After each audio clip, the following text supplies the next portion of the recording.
bien, seguimos en la mira como les anunciábamos con el sociólogo Fernando Filgueira del Fondo de Población de Naciones Unidas. Fernando, gracias por estar. Un gusto, Gabriel. Tuvimos una serie de columnas todo este año y bueno, esta es la última columna del año. Hacemos un balance, repaso de un par de grandes temas en este primer bloque, pobreza. Bien. Cerramos el año con qué indicadores de pobreza, qué nos están indicando, qué nos están mostrando. Estamos hablando, todavía no están los datos del cierre del año, Sí. Van a salir dentro de poco, tenemos los del último semestre, primer semestre del 2022, que indicaron un comportamiento básicamente de leve aumento de la pobreza en la población general, que en términos de significación estadística, lo que técnicamente se determina como significación, no la tiene. Pueden ser variaciones debidas al azar, debidas a pequeñas diferencias que se producen cuando uno releva una muestra o uno releva otra muestra. En infancia se da también un aumento, ese yo diría un poco más preocupante, de nuevo, no es estadísticamente significativo. Ahora, es importante entender cuando se habla de estadísticamente significativo de qué estamos hablando. Vos, cuando has visto las cosas tanto en encuesta de hogares, por ejemplo, tasa de empleo, como cuando lo ves en datos electorales, ¿no? De diferencias entre el voto del Frente Amplio y a Partido Nacional o Partido Colorado. Y dice, estadísticamente significativo al 95%. ¿Qué quiere decir eso? Que yo tengo que estar seguro que si yo extrajera un conjunto de muestras diferentes, 95% del tiempo, intuitivamente, no es exacto, me daría lo mismo, me daría esa diferencia. El margen de error justamente es lo que ponemos para decir, bueno, si el margen de error se pasa, entonces se pasa del dato previo, entonces yo no puedo decir que la diferencia es estadísticamente significativa. Correcto. ¿Pero qué pasa si yo digo estadísticamente significativa al 90%?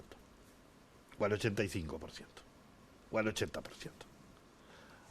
¿Cuál es la raya? Se achica. Al 80% es estadísticamente significativo. Estadísticamente importante. Lo que pasa es que eso se constata luego cuando uno ve tendencias, ¿verdad? De más largo plazo. Es decir que hoy por hoy lo que podemos decir es 2017 fue el momento más bajo en los niveles de pobreza en hogares, en población y en infancia, ¿sí? Estábamos hablando de 17, 13 y... 7, 3 y 12 en infancia, 13 en infancia. Estamos claramente encima hoy de esos valores del 2017. En el 2018 se estancó, en el 2019 aumentó levemente, también en forma no estadísticamente significativa. En el 2020 aumentó bastante, COVID mediante.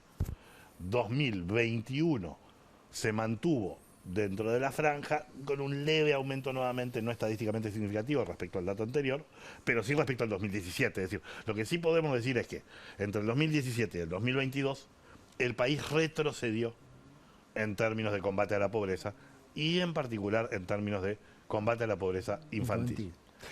Fernando, esta cuestión de mirar la pobreza desde la perspectiva económica no hace que sea socialmente significativa o insignificante en este sentido. El otro día teníamos acá a Santiago Cardoso, que nos hablaba sobre las predicciones sobre chiquilines que abandonan. Rezago y abandono. Sí, la predicción, ¿no? Y vos ves, y lees el documento, y te das cuenta que hay un montón de factores que perfectamente pueden estar presentes en un niño, en una familia, pero que esa familia no esté dentro de los indicadores de pobreza. Correcto. Es decir, hay una pobreza social, cultural, que no tiene que ver con la pobreza económica. Correcto. A ver. ¿Cómo hacemos para empezar a centrar el debate en esa cuestión y no solamente en la pobreza económica? Me parece que es un paso que el país de alguna manera había empezado a dar, en parte porque la pobreza económica venía disminuyendo. No sé si te acordás, sobre el 2016, 2017, 2018 se empieza a discutir esta idea de, bueno, la pobreza monetaria está bajando, pero seguimos viendo cosas, ¿no? Tiene que ver con los asentamientos, o que tiene que ver con el rezago y el abandono escolar, o que tienen que ver con ese núcleo duro segregado residencialmente, ¿no? Y en parte lo empezamos a discutir porque efectivamente los otros indicadores, el de pobreza monetaria venía mejorando, que te demuestra efectivamente que el de pobreza monetaria es una dimensión de la pobreza. La pobreza como concepto abarca un conjunto muy amplio de cosas. Típicamente siempre tuvimos dos grandes formas de abordar y medir la pobreza. La pobreza medida por ingresos y la pobreza medida por necesidades básicas insatisfechas. Que ahí lo que se considera es generalmente tiene sistema de excretas, no tiene la calidad de la vivienda, tiene suficientes habitaciones o no, el tema de hacinamiento. Ahora, lo que vos apuntás, que yo creo que es interesante, es ambos aspectos miden materialidad, básicamente materialidad. NBI consideraba una cosa que era el nivel educativo promedio de los adultos, digamos. Pero básicamente consideran materialidad. Una que cambia más rápido y otra que cambia más despacio. NBI cambia más despacio, aumenta menos en crisis, pero mejora más despacio también en contexto de crecimiento, mientras que pobreza monetaria tiende a comportarse en forma más loca, digamos. Con un aumento salarial lo resolvés rápidamente. Claro, o un shock inflacionario sí, te hace caer te tira mucho para por abajo, debajo de la pobreza. sí. Pero las dimensiones que sí nos están considerando, efectivamente, son aquellas dimensiones. Yo con Rubén Kasman, ¿te acordás de Rubén Kasman? Claro. Sociólogo, está acá, justo en Uruguay ahora. Él está viviendo en Chile, pero ahora está acá.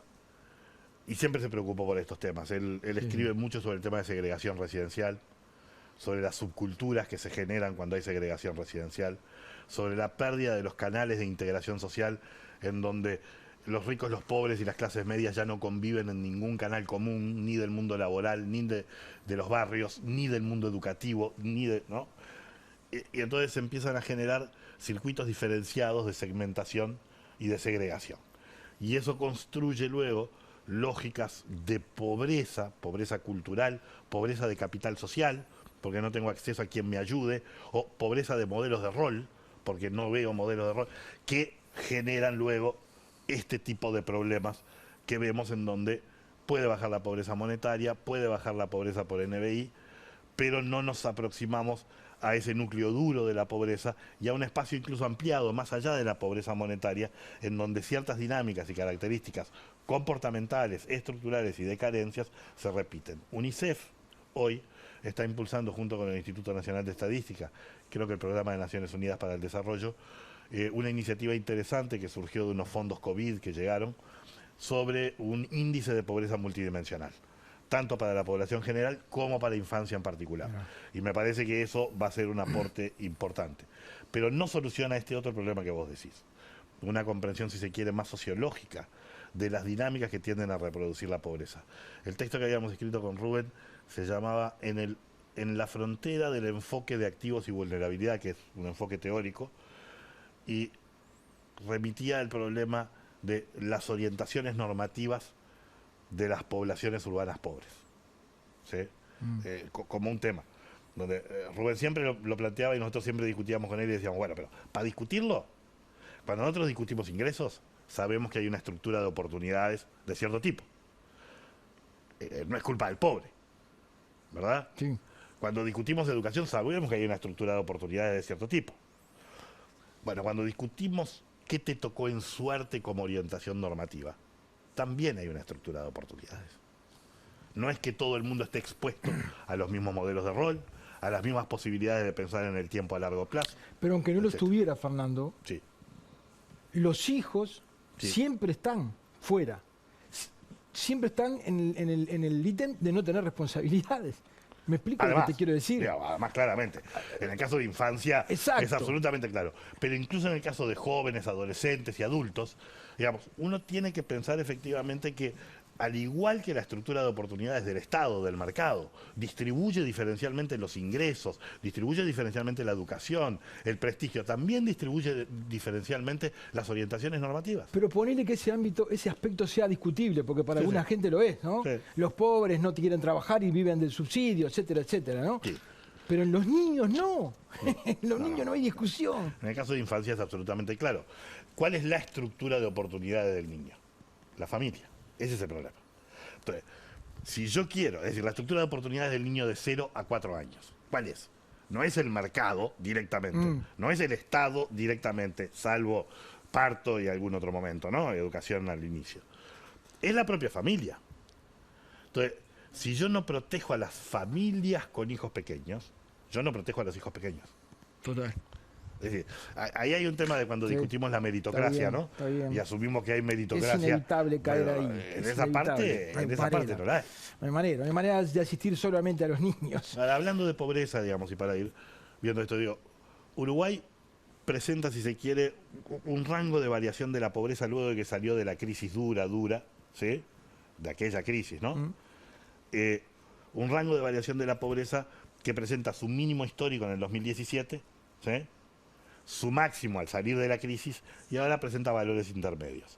En cualquier caso presenta un corazón duro al que no llegamos en ningún gobierno desde la apertura democrática a la fecha.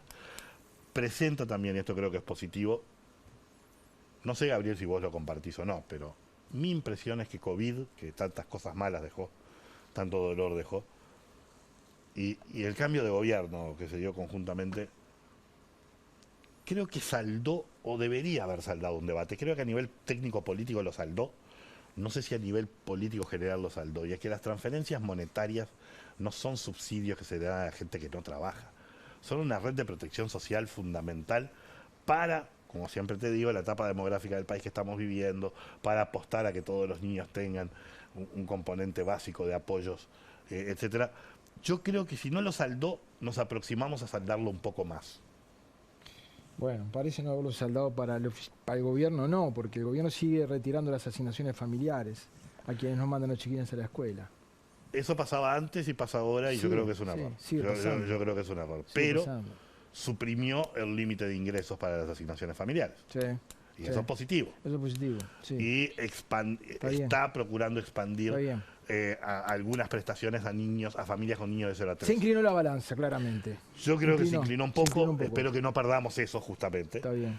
Y que no lo perdamos porque cuando se dan contextos luego de crecimiento, digo, bueno, ahora hay crecimiento, ¿por qué no trabajan? Claro. Y bueno, no trabajan porque no hay empleo. Miremos las tasas de desempleo que no logran moverse Es más demasiado. fácil de ver en momentos de crisis, es más fácil de verlo. Claro. Nos vamos a una tanda y ya volvemos.